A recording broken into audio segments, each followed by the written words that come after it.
It's Goldman Diaries. I was holding her photo in my hands when he texted once again. I'll be late. And I kept looking into her eyes. The woman who called my husband hers. I came back from the store with 2 paper bags and fumbling for my keys. And she was just there, standing on my porch.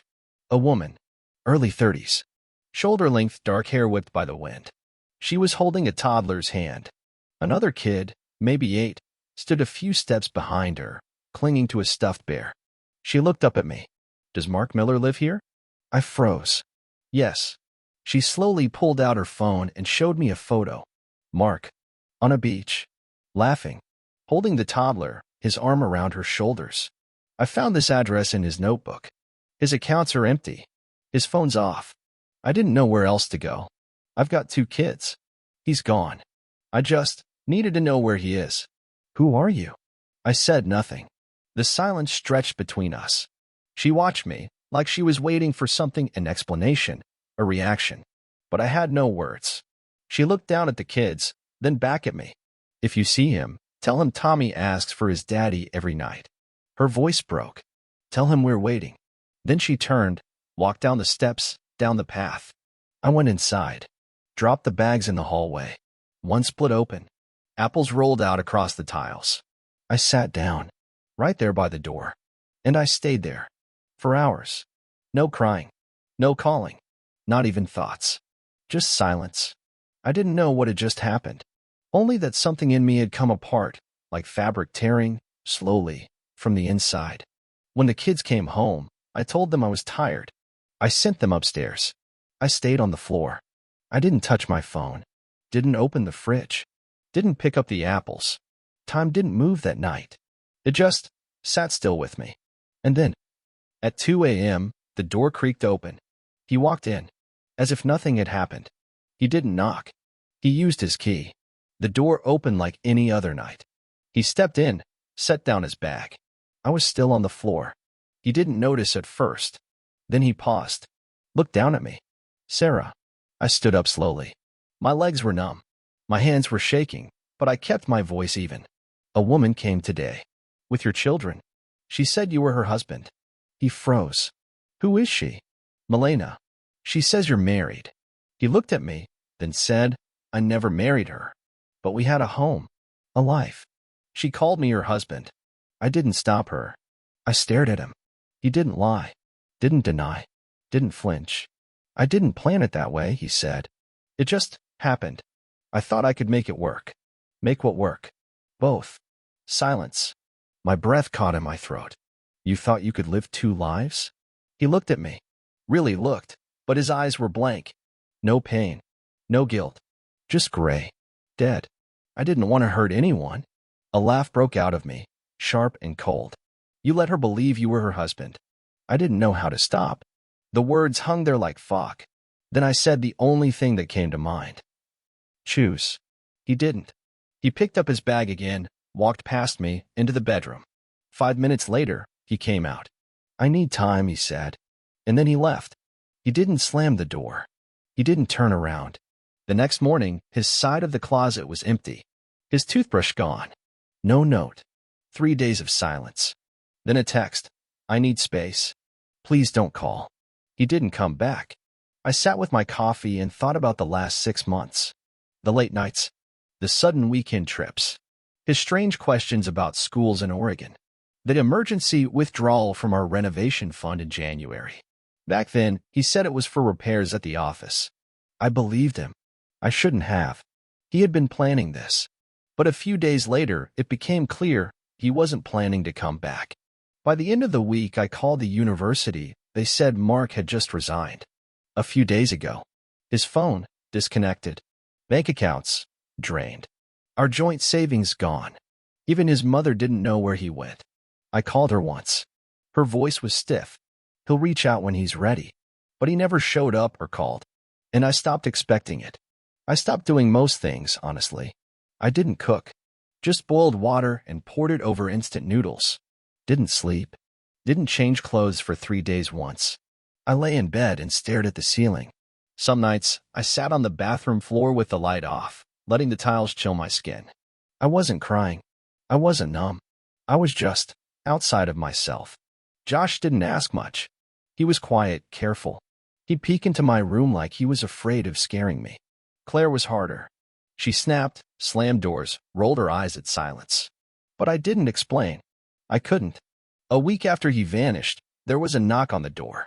Rebecca, my neighbor, held out a container of soup. "You need to eat," she said. I nodded, took it, closed the door. I didn't remember the taste. I could have filed a report, sued for abandonment, demanded child support. I didn't. Not because I was weak, because I was done. Done chasing shadows. Done screaming into silence. He was gone. That was the only fact left standing. Let it stand. So I built silence like a wall, and lived behind it. I thought he'd left behind the worst of it, but I didn't know the whole story. It was a cold Tuesday morning. The pharmacy was nearly empty. I was standing in line for cough syrup when I saw her. Milena. She was alone. No kids this time. Just a long coat, tangled hair, and 2 bottles in her hands she couldn't seem to choose between. She didn't look surprised to see me. She didn't even blink. "He left us too," she said, still facing the shelf. No greeting. No pause. Just disappeared. No goodbye. No money. Phone off. Like he'd never been there. I said nothing. I looked for him. Friends. His job. Even his mother. Still not looking at me. Her voice was steady. I filed a missing persons report. Pointless. He's a ghost. I stared at her profile. Her face was drawn. Tired. Pale in that sick pharmacy light.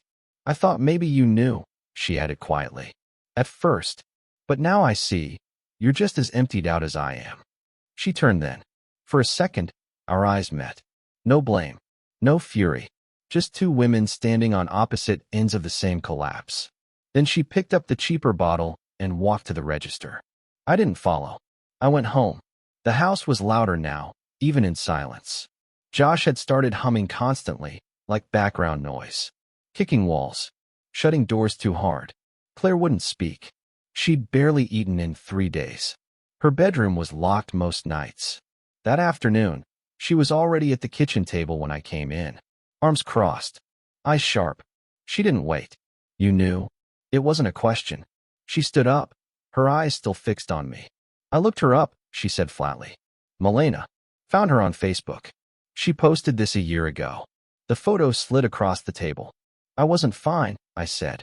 She shook her head. Walked out. The door slammed. Josh peeked from the stairs. Then disappeared again. I sat down.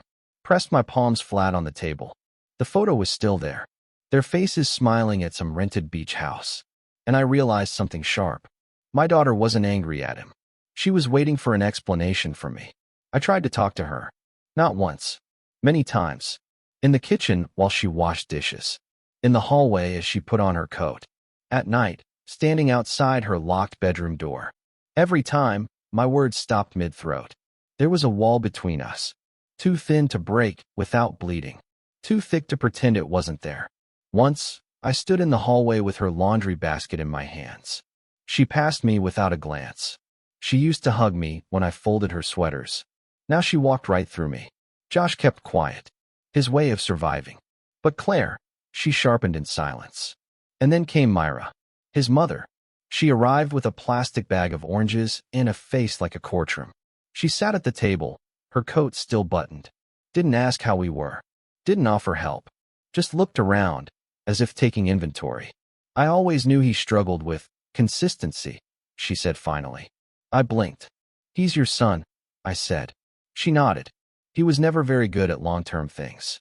Promises. Commitments. You know that." I stayed quiet. I used to think it would pass. Maybe if he found the right woman. I flinched. She glanced at my hands like I was holding something dirty. I guess I was afraid to interfere. Thought he'd grow up on his own. Something cracked inside me. Not loud. Just final. "You raised him," I said slowly. "You built the man who broke our family." She didn't say anything, just turned and walked away. My hands shaking. Breath shallow. I didn't ask anyone for anything and didn't explain myself to anyone. I just hired a lawyer. The lawyer's office was 2 floors above a dentist. The waiting room smelled like mint and resignation. I sat across from a woman in a gray suit with 2 short sleeves. She didn't ask questions. just handed me a pen and a stack of forms. I signed them all. No pause. No breath. Just ink. He never responded. Never contested. Never showed up. The papers were filed. That was it. No hearing. No drama. No scene. Just amputation. Like cutting off something dead before it infected the rest of you. Back home, life moved in small, necessary circles. Wake up. Make lunch. Take Josh to school. Answer emails. Boil pasta. Sweep the floor. No crying. No shouting. I didn't talk to Claire much. But she started sitting at the table again. That was something. Josh asked once, "Is Dad coming back?" I said no. He nodded. Went back to his cereal. The university offered a temporary raise. A title upgrade with too many duties, but it kept us afloat. Macaroni was dinner more often than not. I patched socks instead of buying new ones. We had one working space heater. I still didn't sleep well, but I worked. I folded clothes. I checked the locks. I wasn't happy, but I was functioning. Then, one Saturday, we drove to a town for Josh's school event. A science fair. Paper volcanoes and sticky fingers and too sweet lemonade. Claire came too. She barely looked at me, but she came. And then, she saw him. I didn't. She did. Her breath caught. She froze by the gym doors. I followed her gaze. Across the street. Mark. New haircut. Same coat. Holding hands with someone new. Tall. Brunette. Laughing. They disappeared into a bookstore. No kids with him. No guilt on his face. Claire didn't say anything. She didn't need to. We drove home in silence. Josh fell asleep in the back seat, and I gripped the wheel like it could anchor me. Mark wasn't missing. He wasn't broken. He just kept on living as if nothing had ever happened. Claire was on the couch, her phone in one hand, her face still, too still. Josh sat beside her, chewing on a pencil, watching cartoons without sound. I knew something had shifted before she spoke. She turned the screen toward me. Instagram. A new profile. His name. His face. Different town tagged in the bio. Mark and him, it said. I took the phone. Scrolled. Photo after photo. Him, smiling. Her, laughing. A Valentine's post. Him holding her hand over a dinner table. Exactly like the one he posted with me 3 years ago. Even the emoji was the same. I kept scrolling. Hiking pic. Coffee mug close-up. Her head on his shoulder at a movie theater. He hadn't changed. He didn't mourn. Didn't regret. Didn't reflect.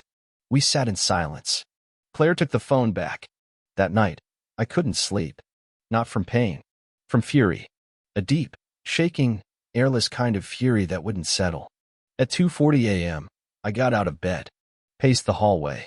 Went to the kitchen. Poured water. Didn't drink. I don't remember falling. Only the cold tiles against my cheek. And then a voice. Soft. Steady. Sarah. Rebecca.